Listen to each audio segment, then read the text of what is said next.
नमस्कार दोस्तों, AKSM news में आपका स्वागत है। दोस्तों आज बात करेंगे एक ऐसी ब्रेकिंग न्यूज़ के बारे में जो कि है इन्फोसिस और एंथ्रोपोनिक से रिलेटेड। दोस्तों एंथ्रोपोनिक का नाम तो आपने सुना ही होगा। जी हाँ दोस्तों, ये वही एंथ्रोपोनिक है जिसने हाल ही में पूरे IT सेक्टर में हड़कंप मचा दिया।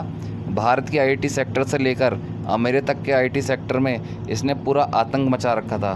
दोस्तों इसी एंथ्रोपोनिक के साथ में अब हमारी भारतीय कंपनी इन्फोसिस ने एक पार्टनरशिप करी है, जिसका ऑफिशियली अनाउंसमेंट इन्फोसिस ने आज कर दिया है। दोस्तों आखिर इस पार्टनरशिप की ज़रूरत पड़ी क्यों?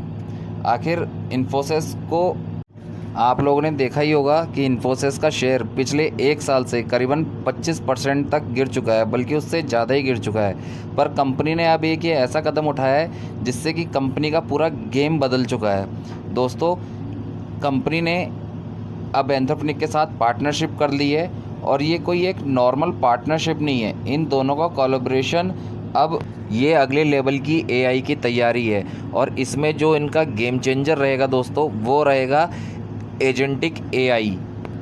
आप लोग को पता ही है कि इन्फोसिस बड़ी बड़ी कंपनी के लिए सॉफ्टवेयर टेक्नोलॉजी सॉल्यूशन बनाती है, पर अब दुनिया में आप लोग को पता ही है कि AI का बहुत बोलबाला है, और क्लाइंट अब वही पुरानी रिपोर्टें नहीं बल्कि अब AI बेस्ड सॉल्यूशन की डिमांड कर रहे हैं। और अगर इन्फोसिस टाइम से अपने आप को AI के साथ अपग्रेड नहीं करती है तो दोस्तों इनसे इसके मार्केट पे धीरे धीरे नेगेटिव असर पड़ने लगेगा, और इसी कारण हमें ये पार्टनरशिप देखने को मिल रही है। तो दोस्तों अब इस पार्टनरशिप से ये लोग करेंगे क्या? तो दोस्तों ये लोग एंटरप्राइजेज AI सॉल्यूशन देंगे बड़ी बड़ी कंपनियों को, जिसकी शुरुआत ये करने वाले हैं टेलीकॉम सेक्टर के साथ।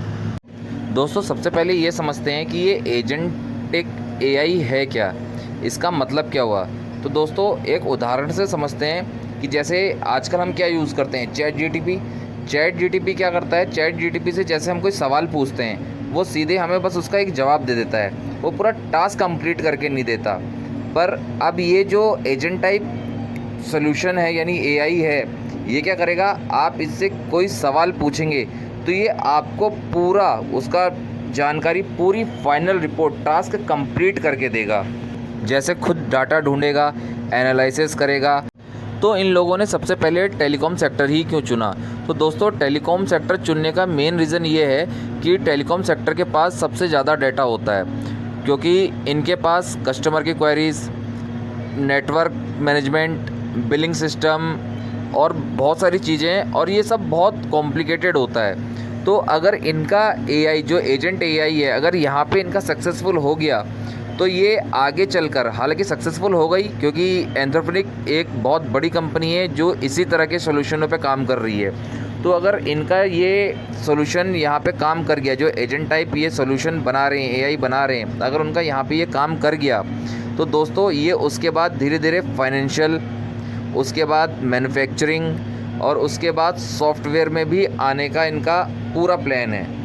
इसीलिए इन्फोसिस ने एक ये बड़ा दांव खेला है और एंथ्रोपोनिक के साथ पार्टनरशिप करी है, और ये आने वाली जनरेशन के लिए एक गेम चेंजर के रूप में आगे आने का प्लान इनका है।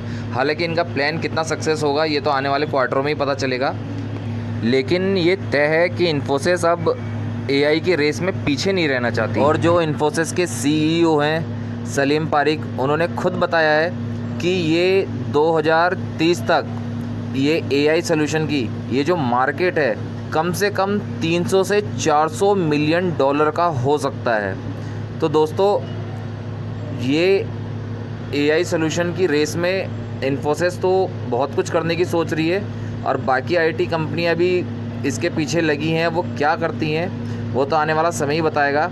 तो दोस्तों अगर आपको वीडियो पसंद आया हो तो वीडियो को लाइक करें, चैनल को सब्सक्राइब ज़रूर करें और दोस्तों के साथ शेयर करिए। ऐसी अपडेट जानने के लिए दोस्तों बने रहिए मेरे साथ। तब तक के लिए धन्यवाद।